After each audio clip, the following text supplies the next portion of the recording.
Hopscotch-N-Jacks, A podcast where we take our inner child back to school to unpack and unlearn the lessons that shaped us to better ourselves and our futures. I'm Caryn. And I'm Justis. Let's go.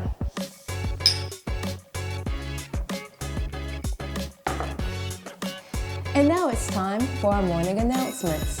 Caryn? Shannon Sharpe has stepped down from his role as a correspondent for ESPN after his former girlfriend accused him of sexual assault, while also filing a civil suit for $50 million. 50 million? 50 milli! Good Lord, that's a lot of money. The Club Shay Shay host has denied the allegations, calling the suit a shakedown and accusing his accuser's lawyer, Tony Busby, of targeting black men. Speculation abounds as the internet dissects the facts of the case. Unc, as many affectionately call Shannon, was accused of rape just 2 years ago for an incident that allegedly occurred in 2010 with another former lover. Audio has been released of the exchanges between Unc and his latest accusers, where he threatened to choke her. Tony Busby is the same attorney who tried and failed to rope Jay-Z into paying an accuser whose outrageous claims were proven to be false. And the sharp tip of this spear is the age of the complainant, who is 21 years old. She and Shannon had a relationship for 2 years, which started when she was just 19. For the record, Shannon was 54 at the time. As someone who was not there to witness this, I wasn't there. Surprisingly. Surprise. I mean, damn, I thought you were like... Right, a fly on the wall. You know? Since I was not there to witness Shannon's shenanigans, I don't have much to say about the accusations. Okay, that's fair. I want to talk about why Shannon Sharpe is the skeevy uncle talking to people 30 years younger than him. Ooh, that's a good one. Yeah. You know, I actually had someone who was about in their late 40s or early 50s when I was 19 years old in college, try to pick me up. They were the head of security at a huge national bank company. I'm not going to say the name. And I went out on a date with him, and he said to me, I want to shape you and mold you into the woman I want you to become. He said those words? He said those words because I was like, how come you're not dating someone your age or around your age, you know? Very astute of you. Very, because I'm like, this old man. Right. This old man, he played one. So, so I asked him that question, and that's what he said to me. So I figure a lot of older men, and in some cases older women, because it's happening on both sides, date younger people for two reasons. One, they're trying to reconnect to a youthful personality they may have had when they were younger. Or two, they want to mold this young mind that's still developing into the person or adult that they want them to be. Yeah. Control. Yeah. A major reason is because the people who are their age won't mess with them, or their mind is already made up. They see through all of the BS? The BS. I was going to say the money that they can offer. And, you know, people think sometimes they have influence, you know, they can get a job or something like that through this connection. But women their own age, no. and you know, interesting, I forget who this individual was, but it was a woman who was 54 years old. And she's like, I have my money. And actually... What was Diana Ross's daughter's name from the Tracy show? Ellis? Yes, Tracy. I'm so sorry. I just couldn't think of it. I see her face and her presence. I'm like, and then couldn't think of her name. Wow. So you don't actually like her then? I do like her. I do like you.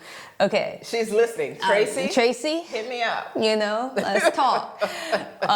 Friends only though. Because, you know, she's straight. That's why I didn't want her to think that was like hitting on her, because I'm not straight. Right. Friends. I'm just trying to say. Anywho, she was giving an interview on the show, and she explained that, you know, I'm looking for someone with a great personality that can accept me because I'm in my age. I'm in my true self. You know, I have my own money. I have my own way of thinking. And if you can ride with me, you can ride with me.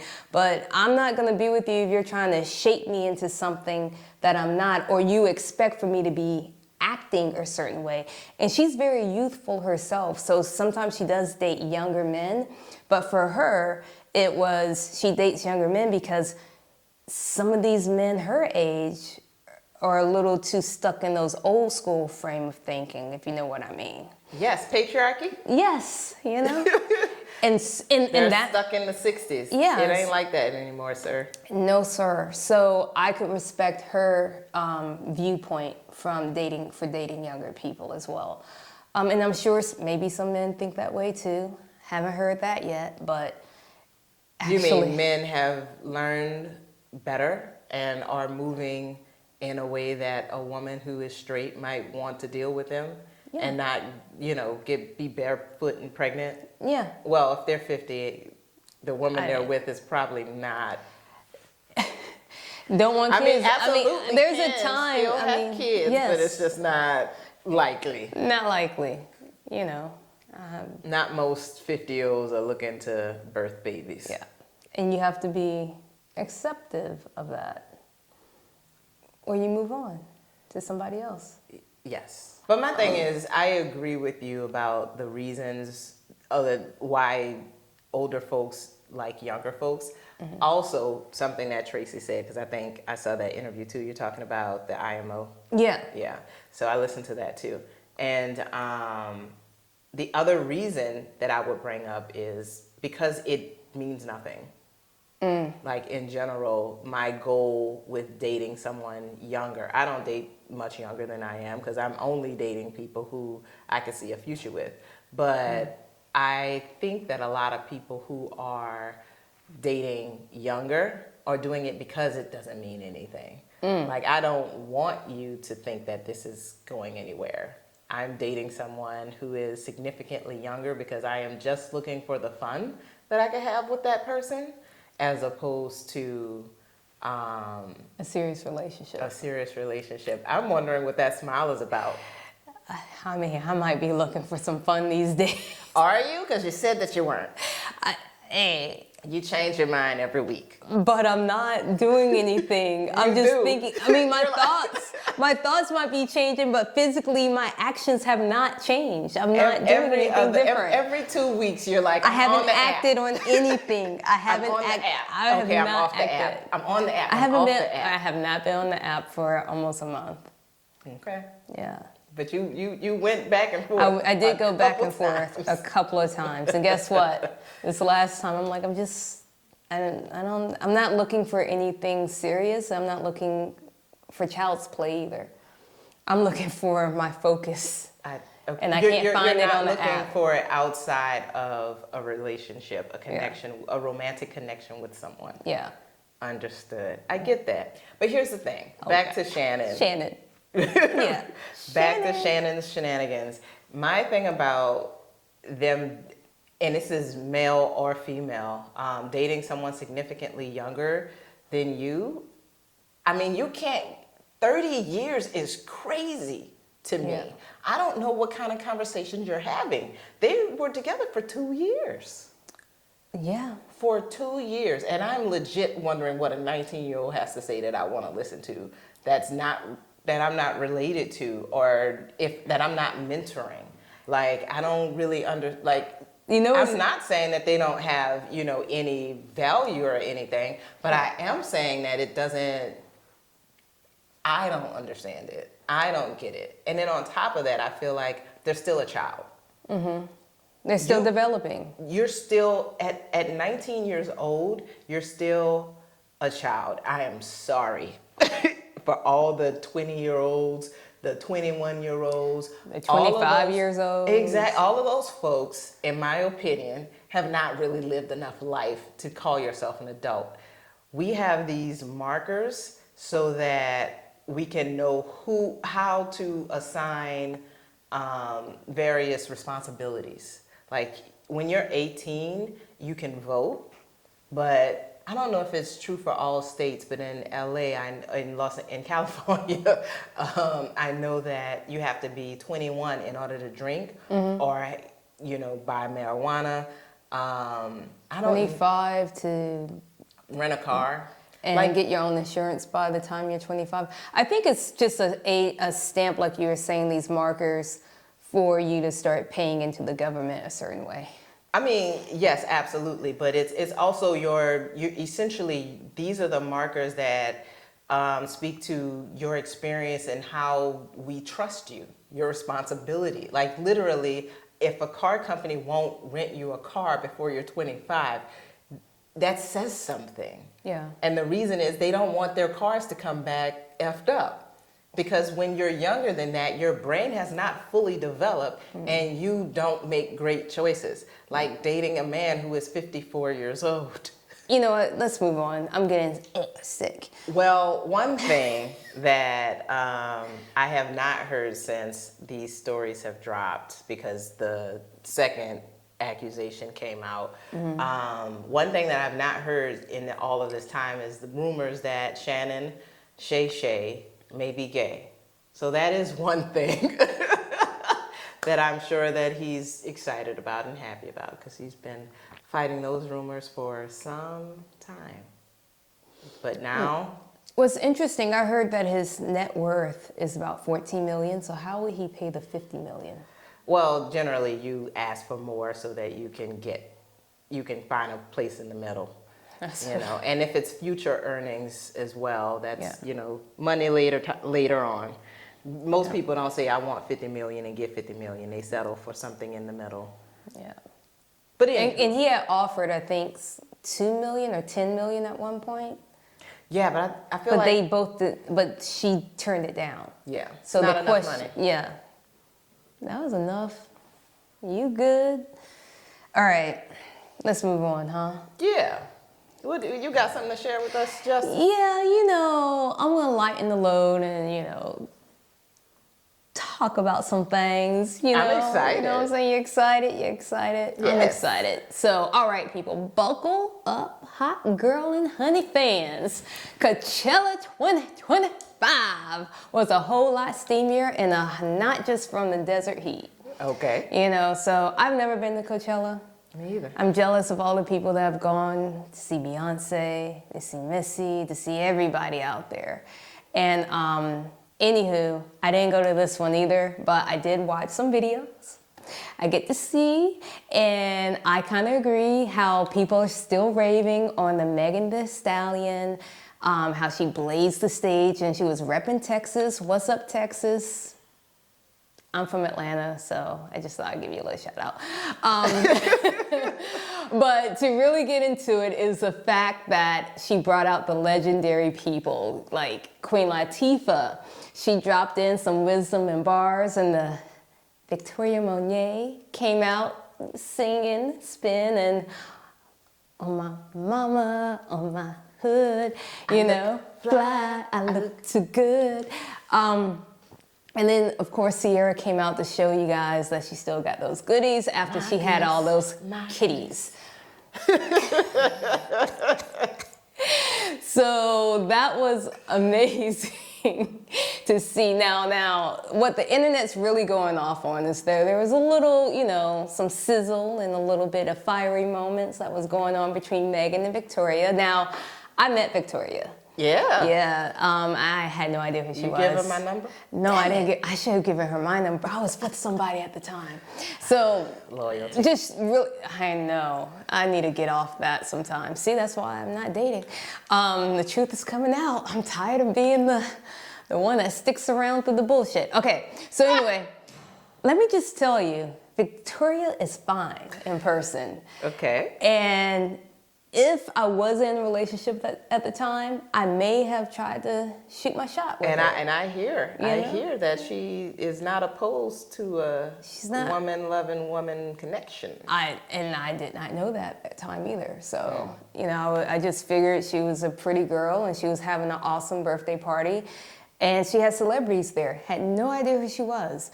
And then when people told me, this is da-da-da. I'm like, still don't know. And then when My Mama came out, and I was like singing it and dancing to it, and then I saw the name, I was like, oh, that's her. And you know what? She's still fine. But long story short, they did a little playful touches and they locked eyes a little bit. And it was just magic that people said was happening up there. So I don't know if they were just putting on a show for their collab on stage or if there was a little steaminess happening off stage. But curious minds wants to know, so. And curious eyes want to see. Tell me about it. Oh, my mama. Oh, my mama. You know? Same. So, Victoria, if you're going to go next year, my name is Justis. How you doing? How you doing? How you doing? All right. So, that was fun. Yeah. Yeah, I think the announcements went well. What about you, my friend? I think the announcements went swimmingly. It was real good. It was real good, friend. Okay, so if the announcements are over, that means there's a school bell. It's happening, guys. The school bell. It is time for story time. Justis, Yes. take it away. Okay, so for my story time, you know, I'm gonna go on something that was a little personal. I don't think I've ever shared the story of how I actually came out as a lesbian. I hate that word. And you have to do that for it? That's because that's what happens when I say lesbian. Okay. As Gotta slurp a little bit? I gotta slurp a little bit. My true colors. I see my true colors shining through. And so, with that said, Yes. it's funny because ever since I was a kid, I always knew that I like girls. But being black and in the South and all that good stuff, it just wasn't something that people talked about. And as a child, I told myself, I'm not going that route, I'm gonna stay straight. So even then, at that young age, I can see little Justis at 7 years old going, you know what, I don't want to be straight. I'm done. I'm done. I'm not gonna do it. but I have to stay straight, you know? Yeah. So here's a mask and put it on. Yeah. So that's what I did. And although it was fine that I was trying to fit in with society and whatnot, it wasn't the right thing for me to do because I felt like I really stopped myself from growing in other areas and aspects of my life. But I also was shaped by the Bible. You know, in our last episode, you know, we talked about the Bible and growing up in the church and things like that. And although it wasn't that hardcore thing for me to do, for myself, I always had the Bible and I would, you know, read some chapters and scriptures and things like that from it. And so for me, I was impacted by a lot of the stuff that it had to say. And so I didn't want to be gay. And I didn't want to be considered a sinner. So that kind of freaked me out, and which plays a role in me trying to always please others. And that's one of the reasons why I wish I accepted myself when I was younger, because I was trying to please others and please what someone wrote in the Bible said I could and could not be. You know, so I wasn't always pleasing myself. I became a people's pleaser, you know? So anyway, I didn't really feel like my family would have an issue with it, but it wasn't something I really wanted to do. And it wasn't until I was a sophomore or a freshman in college that I met somebody. Mm-hmm. And it wasn't like I was trying to meet them. It was more like I met them when I was out with my friends eating. And I was like, I didn't know if it was them that I was interested in or the fact that they were so confident in who they were. And that confidence will get you. That confidence got me. And they were accepting of themselves. And that was something that I may have been more attracted to because I knew I wasn't 100% attracted to her per se. And so for me, deep inside, I was like, ooh, I wish I could be this person, but I still kind of pulled away and was like, you know what, I'm gonna keep on dating guys, you know, and keep being that role. But as I said before, moving to LA, that was a game changer for me. I was finally able to be in my own space, in my own mind, and that kid inside of me, even though she was like, stick to this path, focus on this, my adult self was like, okay, I have stuck on this path. Me and her went off. I had a conversation with her. I was like, I get that this is a safe route, but I want to explore. I want to discover who I really am. And I'm not happy in this area of my life. And so like my inner self, like my adult self was like, I want to explore, right? Mm-hmm. And then finally, after being out here in California for like 3 years, when I first moved out here, I met this person, always found her attractive in class, but she was hot and everybody was after this person. So I wasn't really trying to pursue anything except a friendship. Yes. And lucky me, I became friends with her. And it wasn't until 3 years later that I found out that it was a mutual likeness of each other. And you know, we had a little liquid courage right there that kind of played a part. And so things progressed? Things progressed, and it was great. It was like I was having a second adolescence. You know what I mean? It was like, oh, I got the butterflies in my stomach. I was like smiling from ear to ear. It's like I was walking on cloud 9, and I was like, oh, this is what it's like to really feel something. Not saying that any guys that are watching that I dated, not saying that I didn't feel something, I just didn't feel it at this level. Yes. You know, there's a whole different experience that... There was a simmer with y'all, but this was a blaze. This is... Fire! Fire. It was a simmer. Some kindling. A little kindling, a little crackling. But with that, and these feelings is like, I was like, oh, so this is what it's like. And although we didn't last because she lived in a different country and she was here on the green card, she wound up going back and she had a whole nother life there. You know, she was with somebody there that I didn't know. And you didn't know about I didn't know that this person existed. I didn't even know about her whole other life, you know? And so that's scandalous. And that's when I was like, oh, women are scandalous. I was like, ooh, this is what men got to deal with? I don't know about like this, but you know, it's a risk. It's not just men. You know? But yeah, that was my first, and it wasn't until later on that I got with other people that I saw a future, you know, an end game.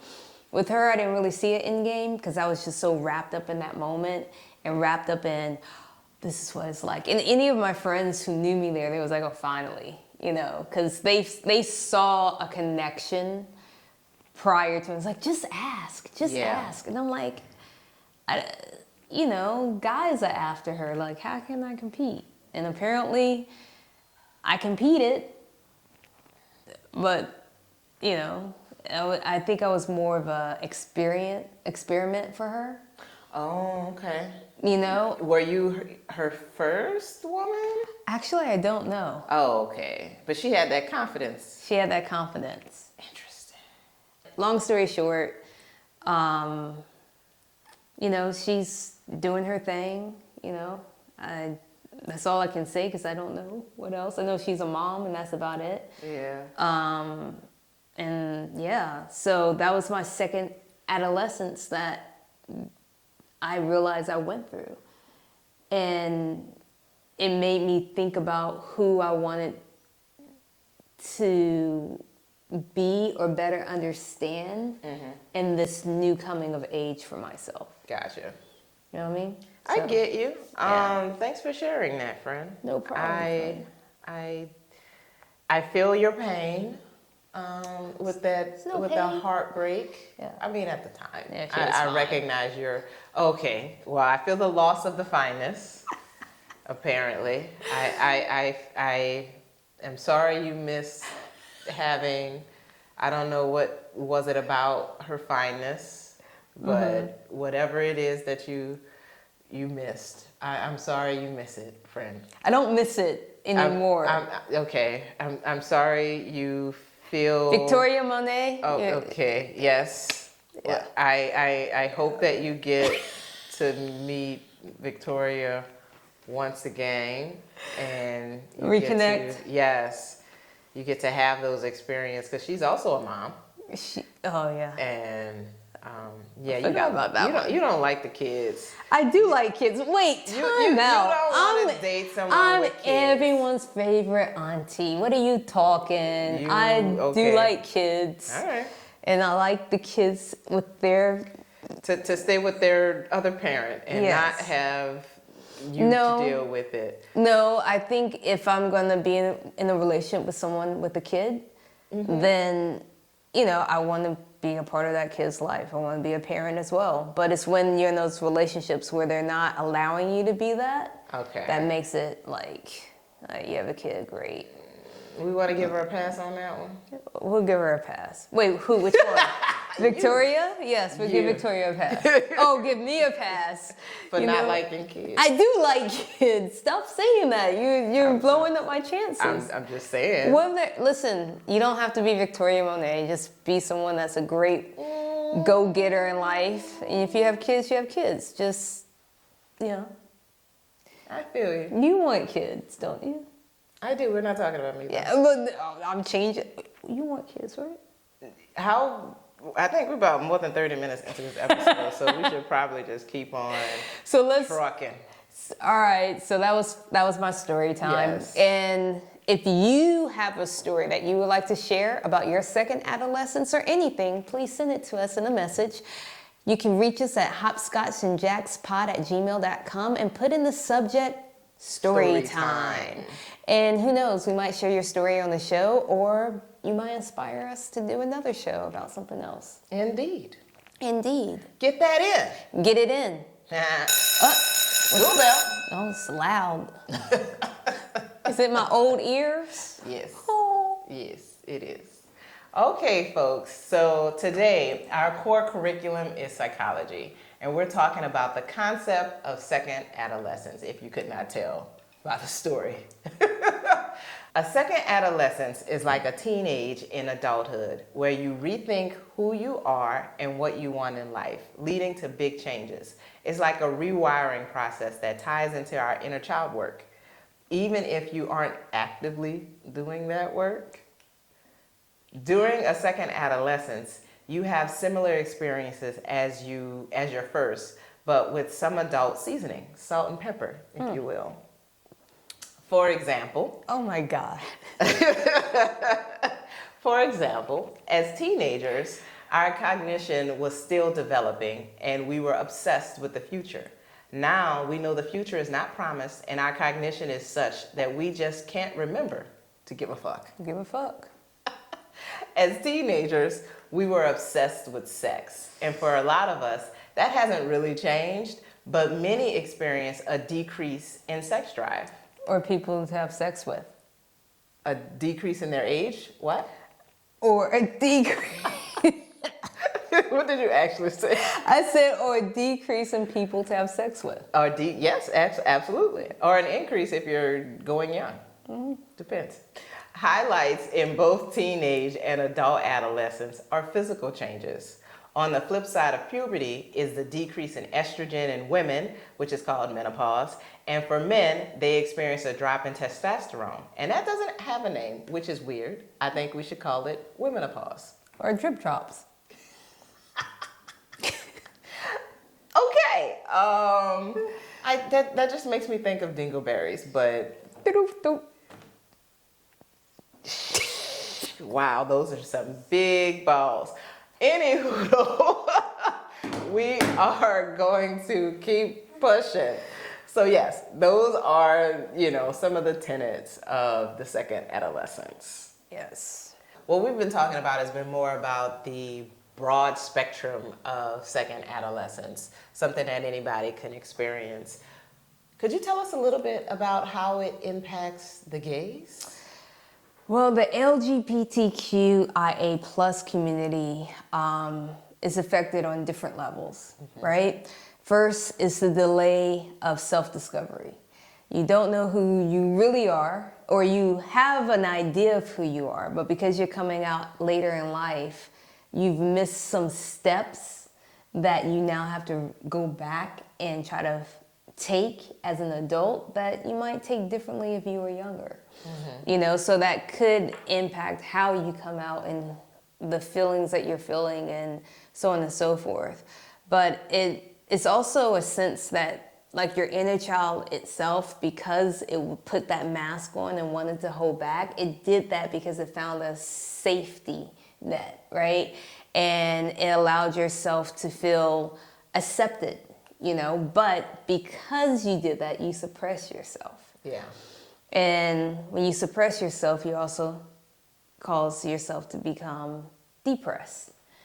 And a lot of people in the gay community, as they're growing into who they are, they sometimes go through a sense of alcoholism or drug abuse or doing things that they may not have normally done if they were able to accept themselves at a younger age and go through the proper channels of discovering who they are.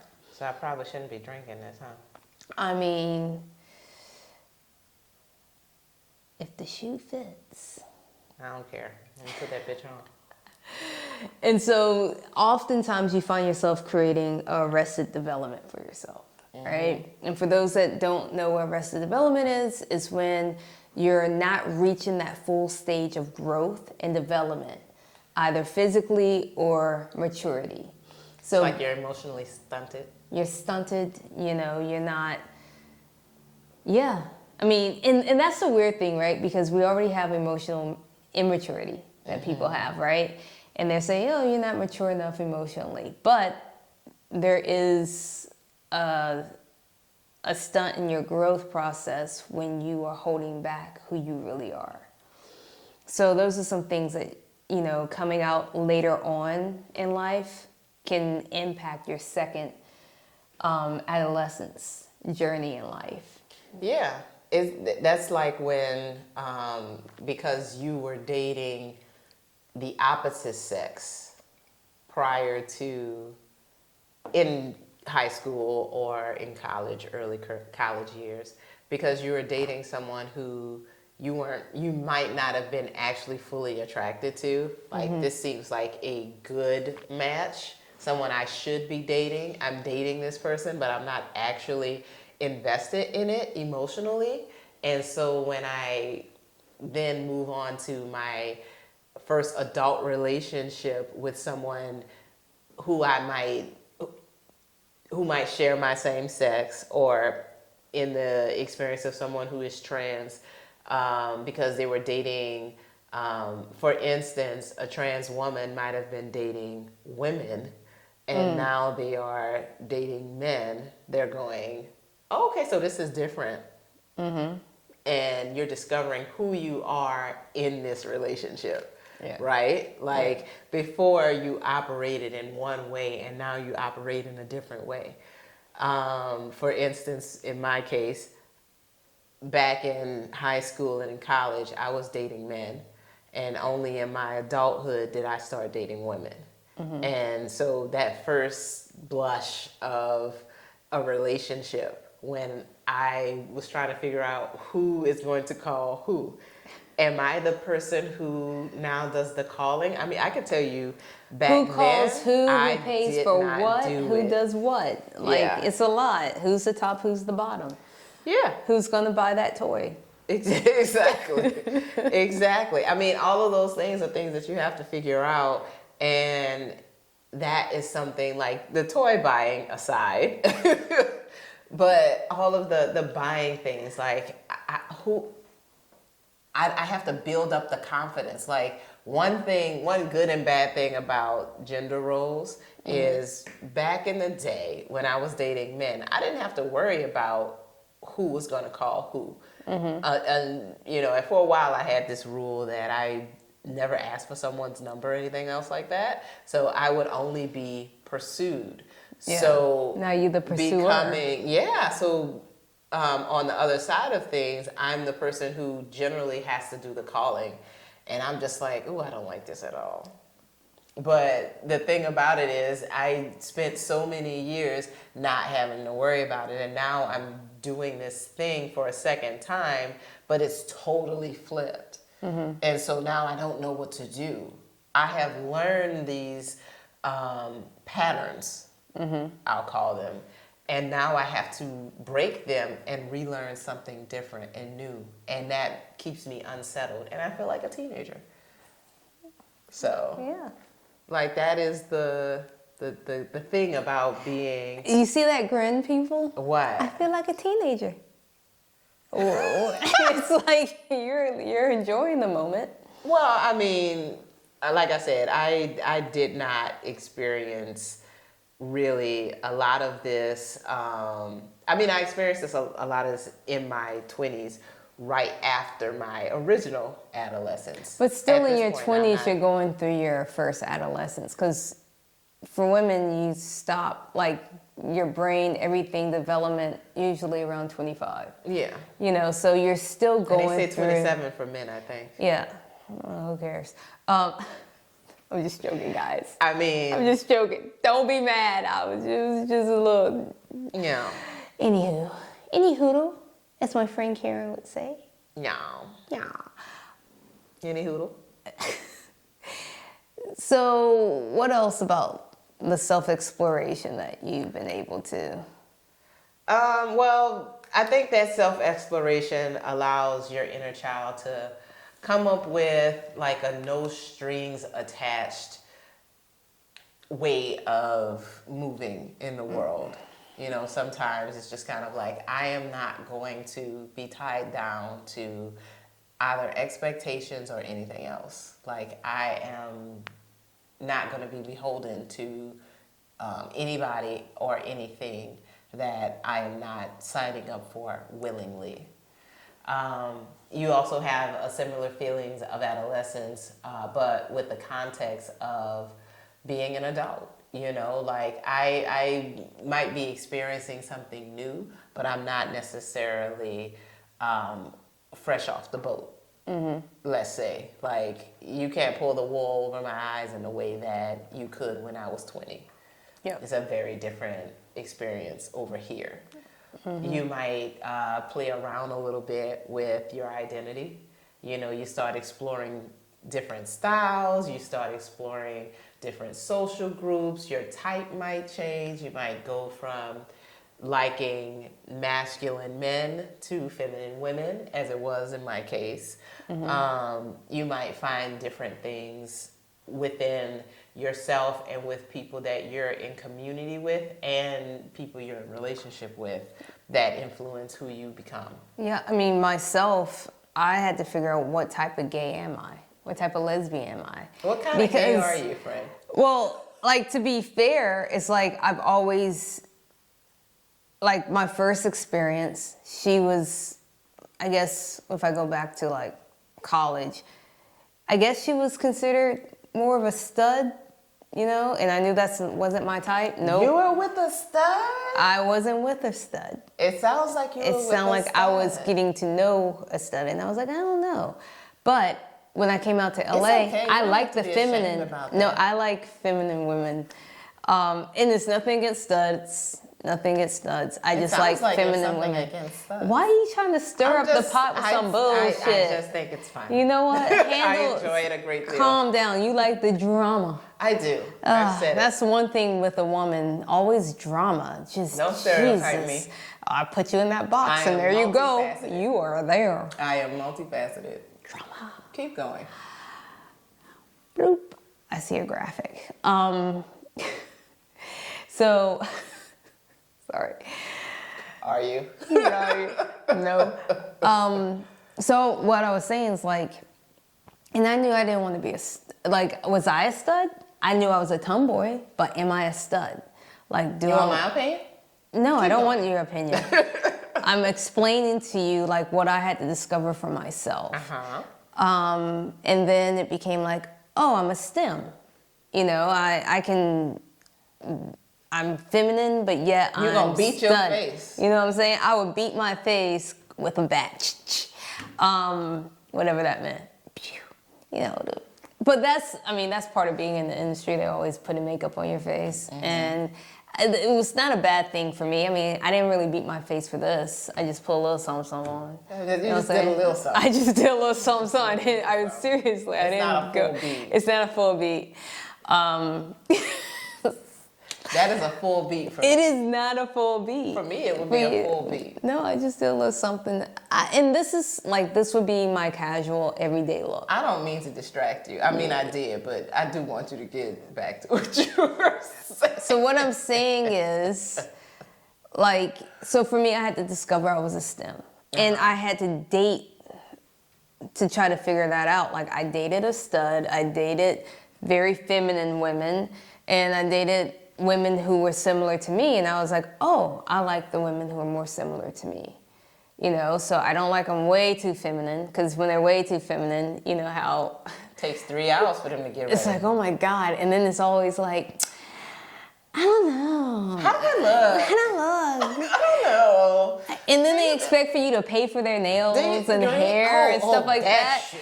And I'm just like, dude, you need to be dating a man. I am not a man. And there's some studs that like to do that. Not me. For the women. I'm like 50-50. Like, I'll do for you what you do for me, and or might do more. It doesn't matter. Like, I'm 50-50. I love women in sweats. If you can look sexy in sweatpants, oh my God. You know, can I get high five? I wasn't trying to do that. I was trying to do this. But it's fine, because maybe you're gonna high five me. Maybe you're going to high five me after I say this. I'll take my high five back, yeah. I don't know. I am generally this is way off topic.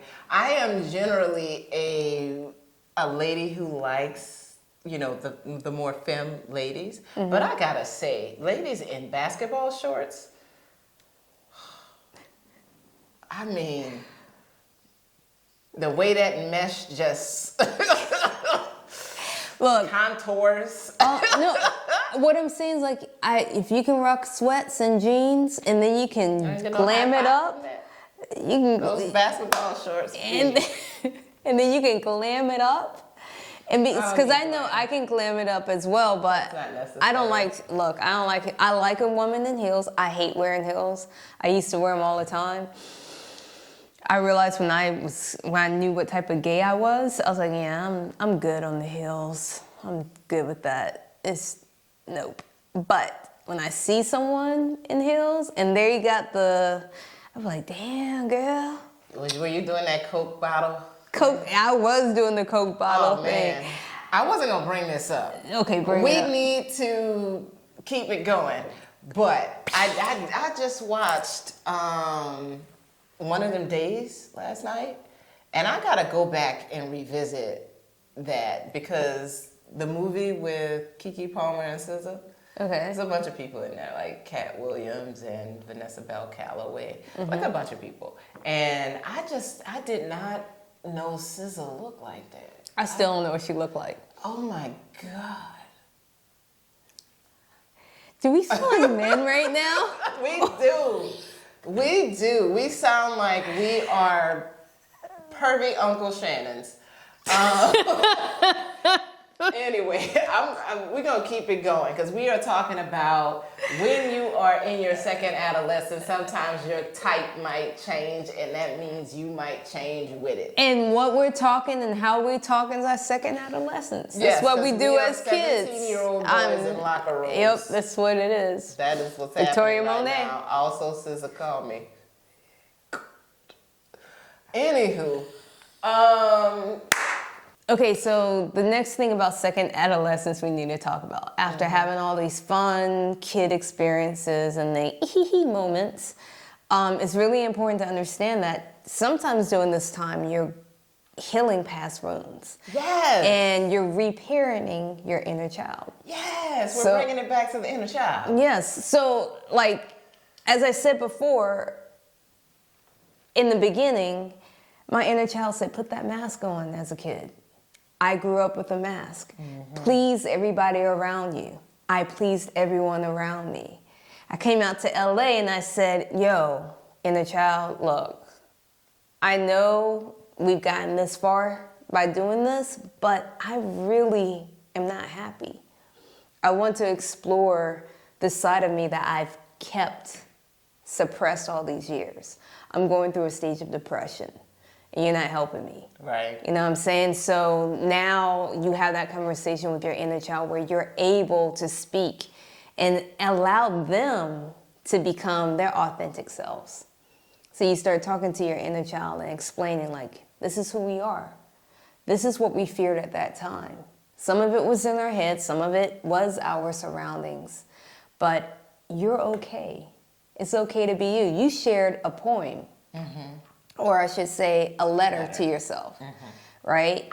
And said being gay was one of the, I'm summing it up, it's not the exact words, but being gay wasn't the part that you shouldn't be happy about. You know, it's the part that you should hold and embrace. It's a good thing. It's a very good thing. And finding that acceptance within being within yourself, but also surrounding yourselves with that tribe, that gay community, individuals, is a way to say, hey, this is big me to little me. I need to reparent. Yeah. I am now a parent of my little me. And offering the love and the affirmation that might have been missing during those years is a way to find joy again. And what was forbidden is no longer.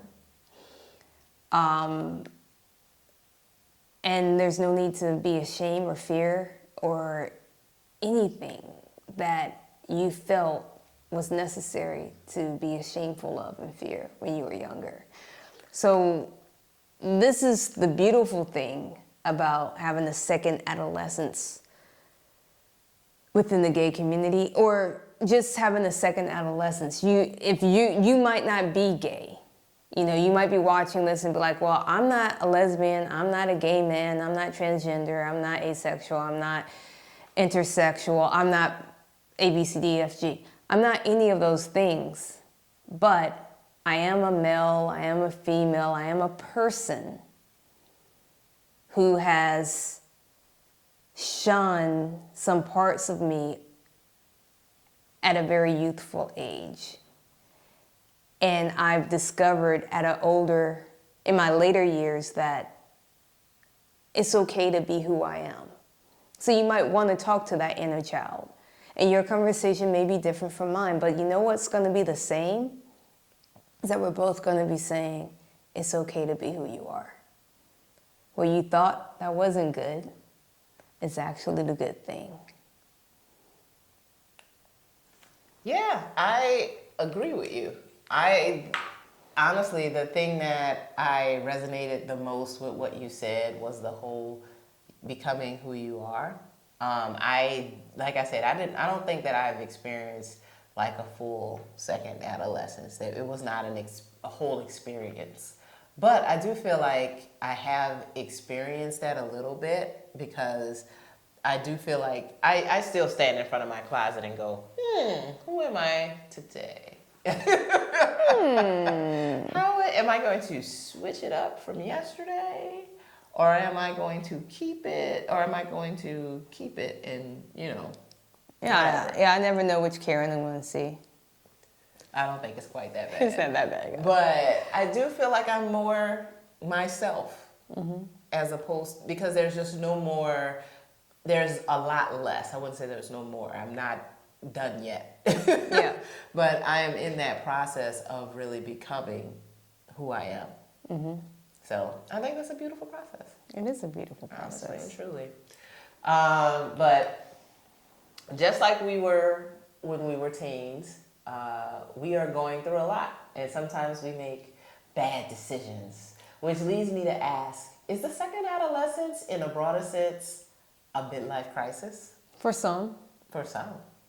Oftentimes, a midlife crisis looks like dating someone who is half your age or getting a snazzy new car. Some examples that I want to share is that sometimes we strive for an independence where a teen wants to break away from their parents and break curfew, where adults want to break away from their responsibilities and break their vows. That's so true. Yeah. So true. Sometimes we struggle with ethics as we are figuring out the direction that we want to go in. As a kid, should we go to college versus as an adult? Should I leave this job? These are things that happen often. And again, these are just parallel things that speak to our experiences from when we were teens to where we are now. And the broader sense of a second adolescence is usually something that hits the 40s, the 50s, even the 60s. You know, because that's a lot of folks divorce around those times, because it's just like, oh, we gotta, this is not where I want to see the next 40 years of my life. And so, you know, do you have any final thoughts on the topic, friend? No, I think that pretty much hits it in the... But yeah, it's true. Yeah, I think that the midlife crisis is very much a thing that is akin to the second adolescence. I feel like oftentimes people are being irresponsible. It's like midlife crisis. I shouldn't say irresponsible. I mean, quitting your job is irresponsible. It depends if you have the money to do it. If you have money to do it and you have a game plan that or you're backing it up with something and you're else. only worried about yourself. Yeah, and you're going after... You're right, it's not irresponsible, because I feel like a lot of people should quit their jobs when their passions are calling them to move elsewhere. You followed the path. You checked the box, and now you are miserable. Yep. Having made a lot of money, because there's a lot of happiness. Yeah, you could become a lawyer, hate it. Yeah. You could be working a 9 to 5 and realize, you know what? I think I want to wash cars, so let me open up my own car wash. You know, there's things like that.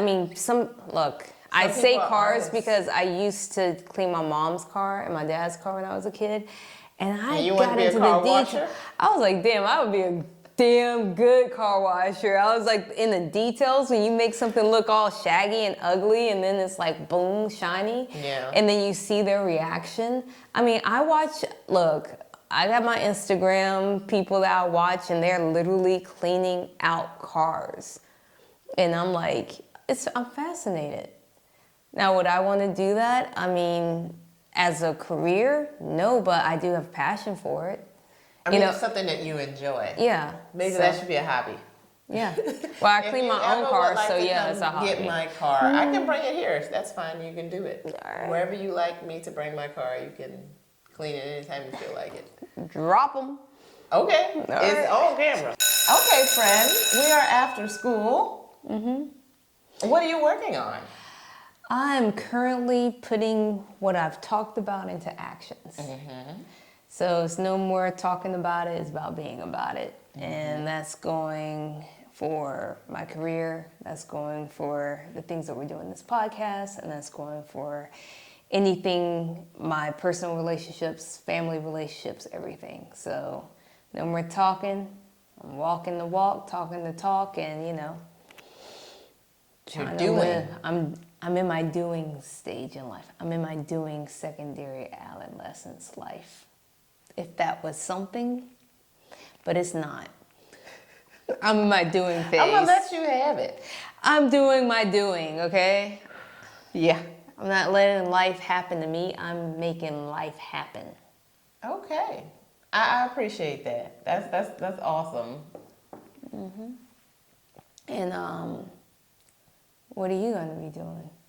Me, I am in my getting my life together phase, I guess.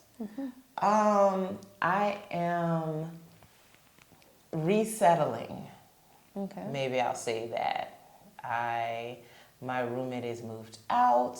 I just finished the first more than half of the painting that I need to do. I've painted so far 3-ish rooms, and I say ish because the living room situation. My body is aching quite a bit. It's like one big ache. But I'm in my nesting season. I'm painting, I'm cleaning. I've always been someone who I wanted things to be clean, but I also was messy. I try to get rid of the dust, but I have things everywhere, you know? And I've become the person who is doing late night, midnight cleaning. It's very weird. I actually do my best cleaning late night, midnight. I hate that. 1 to 2 a.m. I don't know why. It's I feel like the world is off, and so I'm on. Because during the day, it's either I'm working or I'm focusing on other things, and I'm trying to handle a whole bunch of other stuff. And then around that late night, if I'm still awake, sometimes I'd be knocking out at 8 o'clock. You know, if I'm still awake and I know I got to get something done or something, I would just work throughout the night. I am so not that person. I used to be I don't think I was ever a night owl. I think I just adjusted to my circumstances. But I am very much the person who wants to be asleep by, 10 or 11 o'clock every night. And last night, I literally got up from watching a movie and at 10:30 started cleaning, and I didn't get to bed until after midnight. Oh. I'm sitting there mopping floors at 11 p.m. This is crazy. You're cleaning up your life. Yeah, essentially. And I feel like I'm just reclaiming the space is what's happening. That's good. It's nesting. Yeah. And I like it. So that's what I'm working on. Love it. I like it like that. I like it like that. Since the move and everything, I've been focused on videography and things like that, but I really want to pick up my camera and take it to the streets and do some shots out there to see what I can capture. Yeah. Yeah. That's nice. For meditation, from just... Are you getting scenery, landscape type, or are you trying scenery. to do... It's more like urban photography. Gotcha. City life. City life. Gotcha. Yeah. Nice. Yeah. That's going to be your self-care? That's been my self-care. That's good. Yeah. I don't really have self-care because I am terrible at it. But I am probably going to go see Sinners because there's someone who is really badgering me about going to see this movie. Yo. So I will have to go because peer pressure is telling me that I must go Fuck see the this peer movie. pressure. I'm bullying you. Oh. Go see Sinners, girl. Go see Sinners. Stop. Shit, hammer time. Out Oh. of my face, the hell. But maybe that will be my self-care because And I'll go with you for that emotional see, support. Because you want to see it again. Yeah, I do. I need to see Sinners, so maybe Haley's that'll fine. be some self-care for me. We'll see. Who? Haley. Who is that? She's one of the people that play a character in the movie. Oh, I don't know who that is. You I know will the chick after from this. Lovecraft Country is going to be in there, and she's beautiful. For Yeah. sure. Yes, I think that's the same person. Haley? Haley. Okay. Yeah. Very exciting. But she has a boyfriend, Ah. football player. Boo. But anyway, so yes, I will figure that out. I will absolutely figure some self-care out, and it'll probably be Sinners. and you can go see it a second time. Yeah, thank you. Okay, so what about the time capsule? Let's pull something out the time capsule. Okay, so I meant to bring it, but I left it. But we can see it. We can see it somewhere. So I'm pulling out a poetry book. Okay. Because I've been going back into my days of like doing poetry and everything like that. I guess that's part of myself. You're a poet and you know it? Yeah. That was so cheesy. Anyhoodle. She's trying to make fun of me. I'm not trying. I just love it. Every time I'm doing the closed caption, and I'm like, how the hell do I spell hoodle? WHOODLE. I know, I figured it out. But I was like, good job. Anyhoodle. Yeah. So, anywho. Mm-hmm. Hoodle. I say who too. Yep. You gotta be quick. We got. So I'm pulling out for my time capsule a poetry book called Letters to You by Almaz A. Is an amazing book that could be written to a loved one, or it could be letters to yourself. One of my favorite lines, or one of the poems in there, actually says, "Let me know all of your pain so I can hold you close and help you through it." That it's beautiful. Is amazing. And I hope I said it correctly, but it was along those lines. And if not, look below in the notes and it's the same. You're gonna correct yourself? I will correct myself. Okay. Yeah, give her. All right, but that's it. Cool. Your turn. She's moving so fast because there's a baby crying in the lobby, and she doesn't like kids, so she doesn't want you to hear them. Anywho, for my time capsule, we're gonna go back and pull out school dance backdrops. My nephew just had his prom last night. Oh, no. Yeah. And it was funny. I asked him if he took a picture, and he was like, why would I do that when I have my camera?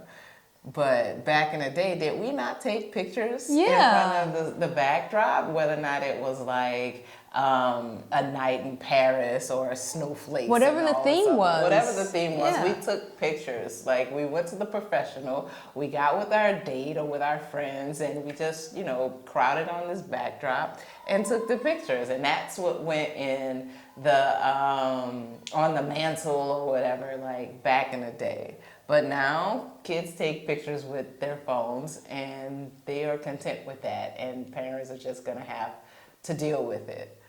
But with some sloppy looking images from their little iPhones. Yes, because they don't, I think there are a lot of kids with Facetune on it. Yes, they probably are using a little bit of AI on that with, what do you call those, filters? Yeah. But back in the day, there was this thing called backdrops. Man, I used to love them. They used to have like the graffiti ones and for the casual dances, and then, big color splashes and stuff like that. And then, the more elegant ones that was just, basically curtains, I guess. That wasn't elegant. They had it where, like, if it was a theme, like there's a night in Paris balloons. Or something like that, you would have Paris and you'd be holding your significant other. Come on, let's do the pose. That's how they used to do it. That's how they used to do it. That's how we used to do it. Yeah, but kids don't do that anymore. No. I'm sure if, they do something. They went as a couple or something like that. Because otherwise, I feel like you don't have that. It's terrible. Yeah. Trash. But anywho, school dance backdrops are my thing. How many times are you gonna have to edit anywho on this episode? I don't know. You told me. A few more times. Anyhoodle spelled WHOODLE. Just so the caption can pick that up correctly. Yes. I don't think it's going to work. But that is our show. Yes. Well, we cannot leave you without giving you some homework. Because we like homework. Sure. Your homework is to find us on Hopscotch-N-Jacks pod on Instagram. Listen to us on your favorite podcast platform. I mean, we're everywhere. We're on Apple, we're on Google, we're on YouTube, we're on Amazon, we're on RSS, we're on a lot. Yeah. And get to know us directly. I'm at Caryn Justis.